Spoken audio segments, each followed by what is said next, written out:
Merhaba arkadaşlar, kanalıma hoş geldiniz. Bugün yine çiçeklerle ilgili güzel bir video paylaşacağım sizlerle arkadaşlar. Bildiğiniz gibi ev çiçeklerime çok fazla böyle hazır bitki besini kullanamıyorum. Çünkü bugüne kadar kullanmış olduğum bitki besinleri tariflerinden genel olarak hiç memnun kalmadım. Hep bitkilerimin çürümesine sebep oldu. Birçok çiçeğimi bu yüzden kaybettim. Bundan dolayı evde kendi bitki besini tariflerimi kendim oluşturmaya başladım. Daha önceden bitki besini tarifleriyle ilgili birçok video paylaşmıştım sizlerle arkadaşlar. Bugün de çiçeklerime bitki besini vereceğim için bu videoyu da hemen sizlerle paylaşmak istedim. Uzun zamandır çiçeklerime bitki besini uygulayamıyordum. Bildiğiniz gibi ben genellikle 15 günde bir ya da ayda bir dönüşümlü olarak hazırlamış olduğum bitki besinlerini çiçeklerime veriyorum. Gerçekten çiçeklerin çok güzel gelişmesine ve özellikle çiçek açmasını sağlıyor. Bugün uygulayacağım da doğum kontrol hapı arkadaşlar.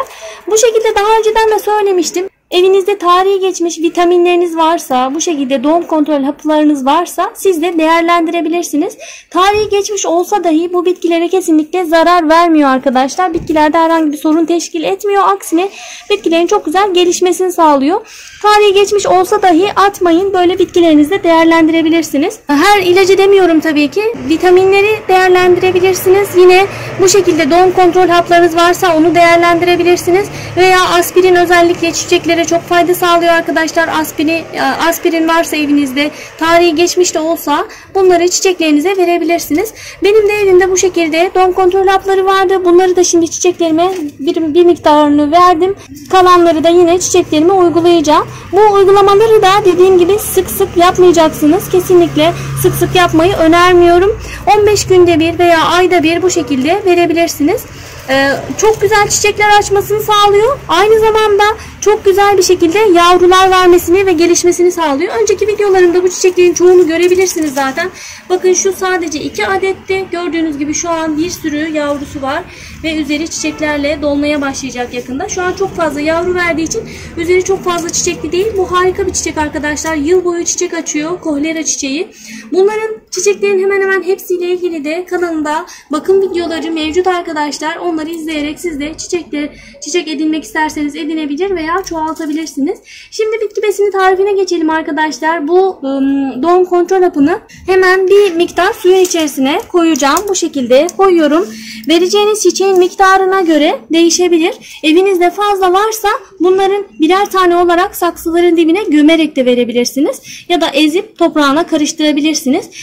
Ben şu an bütün çiçeklerime bu aynı uygulamayı yaptığım için ben böyle suda ezip suda karıştırıp bu şekilde veriyorum. Çok fazla çiçeğim olduğu için böyle 4 tane ya da 5 tane koyup böyle bu kabın içerisine mesela buna 3 tane koyuyorum. Bu yaklaşık 3 litrelik bir kap. 3 litreliğin içerisine 3 tane koyuyorum. Bir dahaki vereceğime 3 litreliğin içine bir daha yapıyorum arkadaşlar. Çok fazla çiçeğim olduğu için sizin çiçeğiniz azsa mesela miktarını ona göre ayarlayabilirsiniz. Yaklaşık yani 1 litreye bir tane hap denk gelmiş oluyor. Yine aynı yöntemi aspirinle veya bu yöntemi aynı şekilde elinizde kalan vitaminlerle de yapabilirsiniz. Vitaminleri böyle ya da doğum kontrol haplarını atmayın. Bu şekilde siz de değerlendirin arkadaşlar. Çiçeklerde gerçekten çok fayda sağlıyor. Bu şekilde ezebilirsiniz. Çünkü bunlar biraz zor eziliyor. Suya girince hemen ezilmiyor. Bu şekilde biraz ezdikten sonra üzerine su döküp çiçeklerime vereceğim. Siz de aynı şekilde çiçeklerinize uygulayabilirsiniz.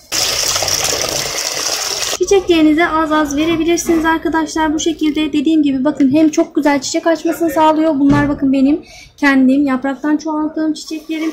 Yine aynı şekilde bakın bu şekilde bol yavru vermesini sağlıyor. Özellikle yani bu doğum kontrol hapı özellikle çok güzel yavru vermesini sağlıyor. Aloe vera'ya da uygulayabilirsiniz. Özellikle aloe vera'nın da çok güzel yavrular vermesini sağlıyor bu doğum kontrol hapı. Bakın gördüğünüz gibi küçücük bir saksıda içi yavrularla dolu gördüğünüz gibi.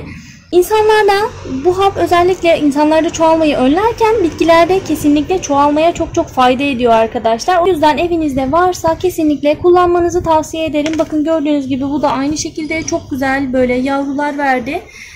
Bu şekilde bitkinizin özellikle çok fazla böyle yavrular vermesini, çoğalmasını ve bol çiçek açmasını istiyorsanız evinizde doğum kontrol hapları varsa, tarihi geçmiş dahi olsa bunu çiçeklerinize kullanabilirsiniz. Kesinlikle hiçbir zarar teşkil etmez. Bundan emin olabilirsiniz arkadaşlar. Ben evimde kalan vitamin, böyle doğum kontrol hapı, aspirin, bu tarz şeylerde tarihi geçmiş dahi olsa her zaman bunları atmıyorum. Çiçeklerimde kullanıyorum.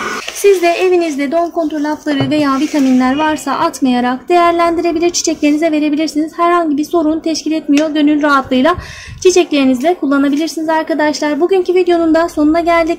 Videonun faydalı olduğunu düşünüyorsanız beğenmeyi ve yorum yapmayı unutmayın lütfen. Ayrıca soru ve görüşleriniz de varsa yorumlarda yazarsanız elimden geldiği kadar herkese yanıt vermeye çalışırım. Burada gördüğünüz çiçekler de benim hep kendi yetiştirdiğim çiçeklerim. Bunlarla ilgili bakım videoları da kanalımda mevcut arkadaşlar. Onları izleyerek kendi çiçeklerinize bakım yapmayla ilgili bilgiler edinebilirsiniz. Çiçek ve bahçe bakımına dair başka bir videoda görüşene dek bugünlük hoşça kalın arkadaşlar.